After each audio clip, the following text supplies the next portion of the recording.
नमस्कार बंधुगण, आज राशिफल भिडियो आपण मानक स्वागत जनाऊँगी। तेबे प्रत्येक दिन एहिभଳି राशिफल जानिबा पाई वीडियो को गोटे लाइक करंतु एवं चैनल को सब्सक्राइब मध्य करी दियंतु एवं पाखरे थिबा बेल आइकन को प्रेस करी ऑल रे सिलेक्ट मध्य करी दियंतु, जहा द्वारा आमे अपलोड करुतबा प्रत्येक वीडियो आपण सर्वप्रथमे देखि मध्य पारिबे। तेबे एही भिडियो रे मेष ठारू मीन पर्यंत राशिफल विषय रे जणाइबु। तेबे आजिर दिनटी आपणकर केमिति कटिबो एही वीडियो माध्यमरु जानि मध्य पारिबे। तेबे चलंतु राशि चक्र रे थिबा 12टी राशिर राशिफल उपरे नजर पकाइबा। आज वृष, सिंह और कन्या राशिर घातबार अटे एवं धनु राशिर घातचंद्र मध्य अटे। आज बोईती कखार न खाइले भल एवं राति 9:47 पर पोटल न खाइले भल। मेष राशि व्यक्तिविशेष मानक सामाजिक क्षेत्र में सम्मान लाभ पद मर्यादा वृद्धि पाइब। अधस्तन कर्मी एवं निम्न वर्गों सौजन्य साहाय्य समर्थन हासिल मध्य करेंगे। प्रत्यक्ष और परोक्ष शत्रुता व ईर्षा परायण व्यक्ति द्वारा पुरस्कृत मध्य हेबे। सुस्थ मानविकता रक्षा करी व्यवसाय क्षेत्र में आशातीत लाभ मध्य पाइबे। हाथ को नहीं कार्य संपादन पर चेष्टा करने पड़ो। ऋण भरण सहज मध्य हेबो। प्रतिकार स्वरूप गंगाजल टिके सेवन करंतु, यह द्वारा आपणकर दिन मंगलमय हेबो। वृष राशि व्यक्तिविशेष मानक परिवार रे आपस समाधान रास्ता खोली मध्य जीव। प्रेम क्षेत्र में समय गुड़िक हस खुशी बीतब। राजनीति क्षेत्र में साधारण व्यक्ति विशेषों विशेष लाभवान मध्य हेबे। गृह रे कल्याणकर कर्म संपादन करी प्रशंसित मध्य हेबे। पारिवारिक जीवन आपणकर आनंदमय हेबो। बुद्धि विवेक खेलाई प्रतिकूल सूत्र को अनुकूल दिगरे मुहाई देवाको समर्थ मध्य जुटिब। प्रतिकार स्वरूप दही मिठा खाई घर बाहरंतु, यह द्वारा आपणकर दिन मंगलमय हेबो। मिथुन राशि व्यक्तिविशेष मानक चेष्टा कले काहाकू देइतिबा धन मिली मध्य जीव। व्यवहार कुशलता द्वारा निजर शत्रु को मध्य मित्र करि पारिबे। बुद्धिमता एवं चतुरता जोगे सांसारिक महत्व काम तुलाई मध्य पारिबे। राजनीति परस्पर को साहाय्य सहयोग करी गठनमूलक दिग प्रति आग्रही हेबा सह उत्तम योजनाबद्ध हेबार संभावना मध्य रही अछि। विद्या अध्ययन क्षेत्र में आपण को सफलता मध्य मिलिब। चलचित्र संगीत आदि क्षेत्र में आग्रह मध्य बढ़िब। प्रतिकार स्वरूप कुकुर को किछि खाइबाकू दियंतु, यह द्वारा आपणकर दिन मंगलमय हेबो। कर्कट राशि व्यक्तिविशेष मानक सांबादिक माने शुभ संवाद पाई उत्साहित मध्य हेबे। बंधु बांधवों द्वारा समस्यार समाधान होई सामाजिक प्रतिष्ठा मान सम्मान आपणकर वृद्धि हेबो। व्यवसाय क्षेत्र में समस्या दूर हो जिबा फल अर्थ लाभर सुजोग मध्य पाइबे। गचित अर्थ वृद्धि करबा पई चेष्टित मध्य हेबे। पारिवारिक समस्या बुझामणा माध्यम समाधान मध्य होई जिवो। जनसेवा द्वारा परिवर्तन आनिबार योजना प्रस्तुत मध्य करिवे।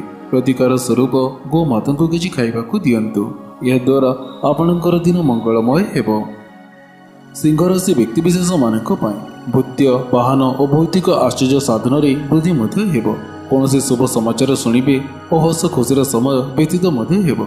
समाज सेवारे सुनाम अर्जन मध्य करि पारिबे। कर्म क्षेत्र में बंधु मित्रंकर सहयोग प्रेरणा एवं आर्थिक सहायता उत्तम रोजगार मध्य करि पारिबे। भाई बंधु माने साहाय्य सहयोग करबा फल पारिवारिक स्थिति संतोषजनक हेबो। प्रतिकार स्वरूप माँ बापा और गुरुजन को प्रणाम करंतु, यह द्वारा आपणकर दिन मंगलमय हेबो। कन्या राशि व्यक्तिविशेष मानक आय वृद्धि हेबा फल शुभ काम करी प्रशंसित मध्य हेबे। अधा थिबा कार्य संपन्न करबा सकाशे बंधुଙ୍କ साहाय्य उपरे निर्भर मध्य करिवे। मान सम्मान जश प्रतिष्ठा प्रतिपत्ति और सुख संपद प्राप्ति मध्य हेबो। कले बले कौशल अर्थ संग्रह करी मौज मजलिस करबा पई समय मध्य पाइबे। शिक्षा क्षेत्र में मानसिक स्थिरता देखा मध्य देव। बंधुଙ୍କ सह मान मनांतर आपणकर दूर मध्य होई जीवो। शत्रु माने मतानत मध्य करिवे। प्रतिकार स्वरूप सबुज रंगर रुमालटी पाखरे रखंतु, यह द्वारा आपणकर दिन मंगलमय हेबो। तुला राशि व्यक्तिविशेष मानक आईन अदालत तथा लेखापढ़ार शुभफल मध्य मिलिब। किसी असुविधा नथिले मध्य कर्म क्षेत्र में कौन कारण को नहीं टेंशन लगी मध्य रहिबो। दाम्पत्य सुखरे सुखी मध्य हेबे। धार्मिक अनुष्ठान काम प्रशंसा मध्य मिलिब। एही समय समान विचारधारा लोकंकर दरकार अनुभव मध्य करिवे। उदासीनता एवं नकारात्मक प्रवृत्ति को छाड़िबा पई प्रयास मध्य करिवे। रास्ता घाट में अत्यंत सतर्कता सह यातायात करबा मध्य उचित। प्रतिकार स्वरूप कुकुर को किछि खाइबाकू दियंतु, यह द्वारा आपणकर दिन मंगलमय हेबो। ବିଚାରରାଶି ବ୍ୟକ୍ତିବିଶେଷ ମାନଙ୍କ ପାଇଁ ପଡ଼ୋଶୀଙ୍କ ସହିତ ଲାଗିଥିବା ବିବାଦ ଆଜି ଆପଣଙ୍କର ଦୂର ମଧ୍ୟ ହୋଇଯିବ। ଶୁଭ ସମାଚାର ଶୁଣି ମାନସିକ ଚିନ୍ତା ଦୂର ମଧ୍ୟ ହେବ। ପୁରୁଣା ବନ୍ଧୁଙ୍କ ସହାୟତାରେ ଆର୍ଥିକ ସ୍ଥିତି ବଦଳି ମଧ୍ୟ ଯିବ। ଉଚ୍ଚ ଅଧିକାରୀ ସୂତ୍ରରୁ କିଛି ଧନ ସମ୍ପତ୍ତି ପାଇବାର ଯୋଗ ମଧ୍ୟ ରହିଅଛି। ସ୍ୱାସ୍ଥ୍ୟ ସମ୍ବନ୍ଧୀୟ ସମସ୍ୟାକୁ ନେଇ ଆପଣଙ୍କର ମନ ସନ୍ତୁଷ୍ଟ ମଧ୍ୟ ରହିବ। ଗୃହ ନିର୍ମାଣ, ଜମିଜମା କ୍ରୟ ବିକ୍ରୟ, ସେୟାର ବଜାର, ଜୁଆ, ଲଟେରୀ ମଧ୍ୟସ୍ଥ କରୁଥିବା ବ୍ୟକ୍ତିମାନେ ଜଗରଖି ଚଳିଲେ ଆଶାତୀତ ଲାଭ ମଧ୍ୟ ପାଇବେ। ପ୍ରତିକାର ସ୍ୱରୂପ ନାଲି ରୁମାଲଟିଏ ପାଖରେ ରଖନ୍ତୁ। ଏହାଦ୍ୱାରା ଆପଣଙ୍କର ଦିନ ମଙ୍ଗଳମୟ ହେବ। ଧନୁରାଶି ବ୍ୟକ୍ତିବିଶେଷ ମାନଙ୍କ ପାଇଁ ଶରୀର ସୁସ୍ଥ ରହିବ। ଭାତୃ ବିବାଦ, ଜମି ବାଡ଼ି ଓ ଘର ଜାଗା ନେଇଥିବା ଦ୍ୱନ୍ଦ୍ୱର ସମାଧାନ ମଧ୍ୟ ହୋଇଯିବ। କର୍ମକ୍ଷେତ୍ରରେ ଉଚ୍ଚ ବର୍ଗର ସମ୍ମାନ ଏବଂ ଶ୍ରଦ୍ଧାର ସ୍ରୋତ ଛୁଟିବା ସହ କର୍ମଚାରୀମାନେ ପ୍ରଶଂସିତ ମଧ୍ୟ ହେବେ। ଗୃହ ଉପକରଣ, ନୂତନ ଦ୍ରବ୍ୟ କ୍ରୟ ମଧ୍ୟ କରିବେ। ବେପାରରେ କୌଣସି ନୂଆ କାମ, ଏଗ୍ରିମେଣ୍ଟ ବା ନୂଆ ଅର୍ଡର ମିଳି ମଧ୍ୟ ପାରେ। ସମସ୍ତ ସମସ୍ୟା ଶାନ୍ତିପୂର୍ବକ ଢଙ୍ଗରେ ସମାଧାନ ମଧ୍ୟ କରିପାରିବେ ଏବଂ କଷ୍ଟରୁ ମୁକ୍ତି ମଧ୍ୟ ପାଇବେ। ପ୍ରତିକାର ସ୍ୱରୂପ ହଳଦୀ ରଙ୍ଗର ରୁମାଲଟିଏ ପାଖରେ ରଖନ୍ତୁ। ଏହାଦ୍ୱାରା ଆପଣଙ୍କର ଦିନ ମଙ୍ଗଳମୟ ହେବ। ମକର ରାଶି ବ୍ୟକ୍ତିବିଶେଷ ମାନଙ୍କ ପାଇଁ ସହକର୍ମୀ ମାନଙ୍କଠାରୁ ଆଶାତୀତ ସହଯୋଗ ମଧ୍ୟ ମିଳିବ। ଗୁରୁଜନଙ୍କର ଆଶୀର୍ବାଦ ପ୍ରାପ୍ତ ମଧ୍ୟ ହେବ। ସେବା ଭାବନାରେ ଉଦ୍ବୁଦ୍ଧ ହୋଇ ଅନେକଙ୍କର କଲ୍ୟାଣ କରିବାର ସୁଯୋଗ ମଧ୍ୟ ପାଇବେ। ମିତ୍ର ସହଯୋଗୀମାନେ ସାହାଯ୍ୟ ସହଯୋଗ ମଧ୍ୟ କରିବେ। ବ୍ୟବସାୟୀମାନେ କାରବାରରେ ରୁଚି ରହିବ। ଲୋଭଗ୍ରସ୍ତ ନ ହୋଇ ପରିଶ୍ରମୋଚିତ ଲାଭ ମଧ୍ୟ ପାଇବେ। ବୃତ୍ତିଗତ ଦୃଷ୍ଟିରୁ ସୁରକ୍ଷିତ ମଧ୍ୟ ରହିବେ। କେହି ଲୋଭଗ୍ରସ୍ତ କରାଇ ଭାବମୂର୍ତ୍ତି ନଷ୍ଟ କରିବା ପାଇଁ ଚେଷ୍ଟା ମଧ୍ୟ କରିପାରନ୍ତି। ପ୍ରତିକାର ସ୍ୱରୂପ ଗୋମାତାଙ୍କୁ କିଛି ଖାଇବାକୁ ଦିଅନ୍ତୁ। ଏହାଦ୍ୱାରା ଆପଣଙ୍କର ଦିନ ମଙ୍ଗଳମୟ ହେବ।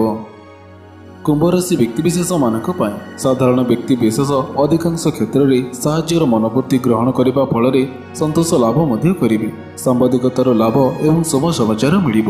ଶିକ୍ଷାର୍ଥୀମାନେ ସଂଘର୍ଷ କରିବାକୁ ବାଧ୍ୟ ହୋଇ ଶିକ୍ଷା ସ୍ୱପ୍ନ ସାର୍ଥକ ମଧ୍ୟ କରିବେ। ବ୍ୟବସାୟୀମାନେ ଅଶାନ୍ତିର ମୁହାଁମୁହିଁ ହୋଇ ଧନମାନ ଦିଗରୁ ସୁରକ୍ଷିତ ରହିବେ। ଧାର୍ମିକ କାର୍ଯ୍ୟରେ ଯୋଗ ଦେଇ ସାମାଜିକ ପ୍ରତିଷ୍ଠା, ମାନ ସମ୍ମାନ ଆପଣଙ୍କର ବୃଦ୍ଧି ହେବ। ପ୍ରତିକାର ସ୍ୱରୂପ କୁକୁରକୁ କିଛି ଖାଇବାକୁ ଦିଅନ୍ତୁ। ଏହାଦ୍ୱାରା ଆପଣଙ୍କର ଦିନ ମଙ୍ଗଳମୟ ହେବ। ମୀନରାଶି ବ୍ୟକ୍ତିବିଶେଷ ମାନଙ୍କ ପାଇଁ ପରିଶ୍ରମର ଶୁଭଫଳ ଭୋଗ ମଧ୍ୟ କରିବେ ଏବଂ ଧନ ସମ୍ପତ୍ତିରେ ଘର ହସି ମଧ୍ୟ ଉଠିବ। ପାରିବାରିକ ଜୀବନରେ ପ୍ରୀତି ଲାଭ, ବନ୍ଧୁ ମିଳନ, ଆନନ୍ଦ ଉତ୍ସାହ ବୃଦ୍ଧି ପାଇବ। କୌଣସି ଗୁରୁତ୍ୱପୂର୍ଣ୍ଣ ନିଷ୍ପତ୍ତି ନେବା ପୂର୍ବରୁ ପରିବାର ସହ ଆଲୋଚନା କରିବାର ଉଚିତ ମଧ୍ୟ ଅଟେ।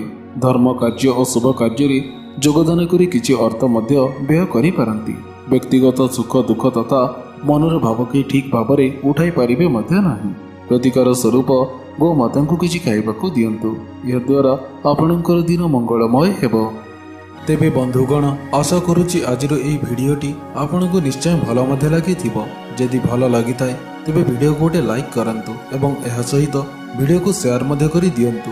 ଏମିତି ନୂଆ ନୂଆ ଭିଡ଼ିଓ ଦେଖିବା ପାଇଁ ଆମ ଚ୍ୟାନେଲକୁ ସବସ୍କ୍ରାଇବ୍ କରିବାକୁ ବିଲକୁଲ ବି ଭୁଲନ୍ତୁ ନାହିଁ। ତେବେ ପୁଣି ଦେଖା ହେବ କିଛି ଏହିପରି ଲାଟେଷ୍ଟ ଅପଡେଟ୍ ସହିତ। ସେତେବେଳେ ପର୍ଯ୍ୟନ୍ତ ବିଦାୟ ନେଉଛି। ଜୟ ଜଗନ୍ନାଥ।